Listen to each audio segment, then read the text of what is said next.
ایک آدمی تھا تو اس کی بیوی انتقال کر گئی اور اس نے طلاق دے دی. 10-11 سال کا اس کا بیٹا تھا. اس نے دوسری شادی کر لی. ایک دن اپنے بیٹے سے کہنے لگا, بیٹے وہ سگی اماں ٹھیک تھی یا یہ والی ٹھیک ہے؟ تو بیٹا کہنے لگا, ابا جی یہ ٹھیک ہے. وہ سگی امی جھوٹ بڑے بولتی تھی, سگی امی جھوٹ بڑے بولتی تھی, جھوٹی تھی, یہ سچی ہے. اس نے کہا, بیوقوف تیری ماں جھوٹی تھی. اس نے کہا, ابا بڑی. کہا کس طرح؟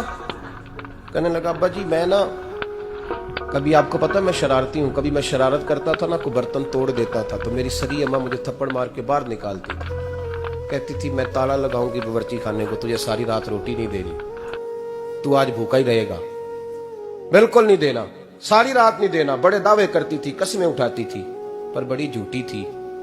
آدھا گھنٹہ بھی نہیں گزرتا تھا تو گلیوں میں مجھے ڈھونڈنے لگ جاتی تھی, اور لا کے نا تو غلطی میری ہوتی تھی, رونا میری اماں شروع کر دیتی تھی. اوے مینوں نہ ستایا کر وے پترا. پھر میری مرضی کا کھانا مجھے پکا کے دیتی تھی, میری مرضی کا. اور پھر میری اماں مجھے تحفہ بھی دیتی تھی. ابا جی وہ جھوٹی تھی, پہلے کہہ رہی تھی ساری رات نہیں دینا, اب آدھا گھنٹہ. یہ بڑی سچی ہے جواب بھائی ہے.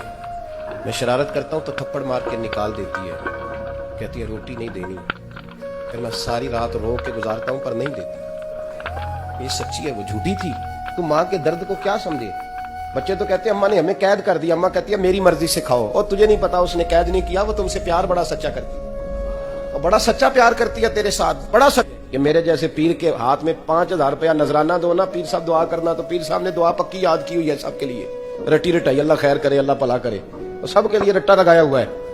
اور اماں کو بیٹا ویسے ہی کہہ جائے, ویسے ہی, اماں میں انٹرویو دینے جا رہا ہوں, ذرا دعا کرنا. وہ بیبیاں منگا کے دعائے تنجینہ پڑھانا شروع کر دیتی ہے, اور ساری رات مسلح پہ بیٹھی. اس درد کو سمجھنا. اور بھائی بڑا ویل ڈریس بیٹا ہوتا ہے, ویل ڈریس نوجوان, وہ 18,000 کا جوڑا پہنتا ہے, 7,000 کا جوتا خریدتا ہے, وہ قیمتی قسم کی گھڑی استعمال کرتا ہے.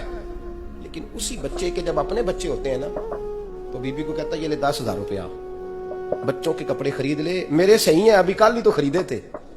اور باپ, اور تو سمجھا ہی نہیں یار, 30 سال باپ نے جوانی ساری سعودی عرب کو دے دی, لیکن تیرا خیال رکھا تو ماں باپ کے بارے میں. اور یہاں بچے حساب کرتے پھرتے ہیں, بھائی تو پچھلے مہینے بھی 5,000 دیتا سی, تسی پیسے ادا کر دے کی ہو. ماں باپ سے حساب کرتا ہے تو. ماں اور باپ یہ تو حسن ہے زندگی کا, یہ تو وقار ہے انسان کا. جب تک ماں باپ کا ہاتھ پکڑ کے چلو گے نا, رستے سیدھے رہیں گے. اور جس دن انگلی چھوڑ کے سڑک پہ نکلنا پڑا نا, سر چکرانے لگے گا. یاد رکھنا, یہ بڑا مشکل کام ہوتا ہے. لوگوں کا تو رخ ہی اس دن واضح ہوتا ہے جس دن آدمی سائے سے محروم ہوتا ہے. ماں اور باپ. اب یہ بھی سن لیں, نبی پاک صلی اللہ تعالی علیہ وآلہ وسلم نے ماں باپ کے لیے فرمایا, ہما جنتک و نارک, یہی تیری جنت ہے اور یہی تیرے لیے جہنم ہے. اگر یہ راضی ہو گئے تو تیرے لیے جنت ہے, ناراض ہو گئے تو چاہے تو 100 پیر کے مزار پہ حاضری دے آ, لیکن جب تک ابا راضی نہیں اتنی دیر تک اللہ راضی. یہ حدیث پاک ہے, حضور نے فرمایا جس کے والد راضی اس کا اللہ راضی, اور جس کا باپ ناراض اس کا اللہ. ہاں بے شک, اب یہ حدیث ہے نا, تو سارے ولی ایک طرف بیٹھ جائیں, کہیں یا اللہ بخش دے مرید کو. لیکن اگر ابا کہے یا اللہ نہ معاف کرنا, تو اللہ ان اولیاء کی نہیں مانتا, والد کی مانتا ہے. اس لیے بلے شاہ آسمانی اڈ دیاں پڑھنا ہے, جیڑا گھر بیٹھا انہوں پڑھیا ہی نہیں.